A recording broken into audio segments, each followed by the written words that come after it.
আচ্ছা, তোমাকে কে তৈরি করেছে? আমাকে গুগল তৈরি করেছে। আচ্ছা, তাহলে তোমার রক্ষণাবেক্ষণ কে করে, গুগল নাকি চীনের বাইদু? আমাকে গুগল তৈরি করেছে এবং তারাই আমার রক্ষণাবেক্ষণ করে।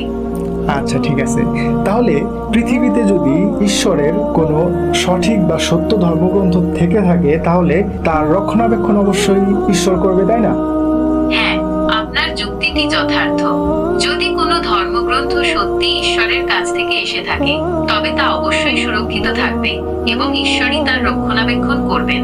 ওকে, ঠিক আছে। আচ্ছা, এখন আমি তোমাকে কিছু প্রশ্ন করি, তুমি শুধুমাত্র আমাকে অ্যান্সার দাও, ঠিক আছে? ঠিক আছে, আপনি আমাকে প্রশ্ন করতে পারেন, আমি উত্তর দিতে প্রস্তুত। আচ্ছা, বাইবেল, কোরআন এবং গীতা এই তিনটা ধর্মগ্রন্থের মধ্যে কোনটা সব থেকে বেশি মানুষ পাঠ করে?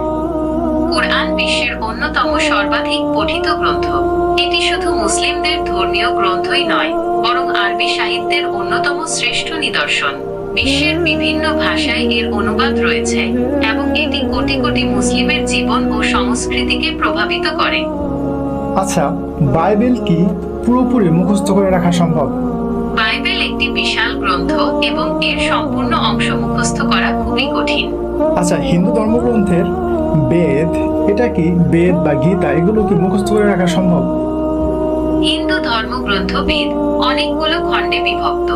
এগুলো হলো ঋগ্বেদ, সামবেদ, যজুর্বেদ ও অথর্ববেদ।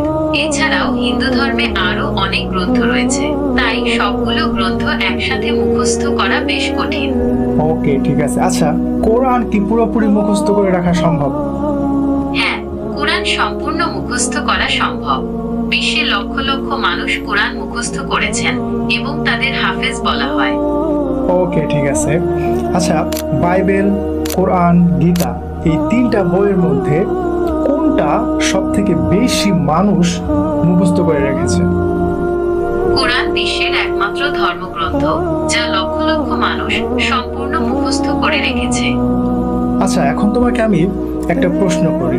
আচ্ছা, ধরো পৃথিবীতে মহা বিপর্যয় হলো এবং পৃথিবীতে যত ইলেকট্রনিক বস্তু আছে সব নষ্ট হয়ে গেল এবং যত বই খাতা আছে সব নষ্ট হয়ে গেল।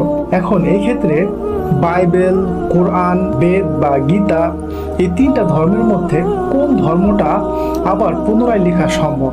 যদি পৃথিবীতে মহা বিপর্যয় ঘটে এবং সমস্ত বইপত্র নষ্ট হয়ে যায়, তবে কোরআন পুনরায় লেখা সম্ভব, কারণ কোরআনের হাফেজদের মাধ্যমে এটি সংরক্ষিত আছে। বাইবেল এবং বেদ, গীতা পুনরায় লেখা কঠিন হবে। আচ্ছা, শুরুতে আমি তোমাকে একটা প্রশ্ন করেছিলাম যে তোমাকে কে তৈরি করেছে? গুগল তৈরি করেছে, তাই তোমার রক্ষণাবেক্ষণ কে করে? গুগল করে।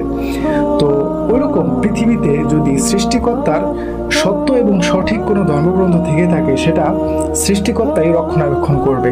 তো আমরা এই যে যে আলোচনা করলাম, তো এই আলোচনাগুলোর মধ্যে এখন তোমার কাছে কি মনে হয় যে হ্যাঁ, আপনার যুক্তিটি যথার্থ। যদি কোনো ধর্মগ্রন্থ সত্যি ঈশ্বরের কাছ থেকে এসে থাকে, তবে তা অবশ্যই সুরক্ষিত থাকবে এবং ঈশ্বরই তার রক্ষণাবেক্ষণ করবে।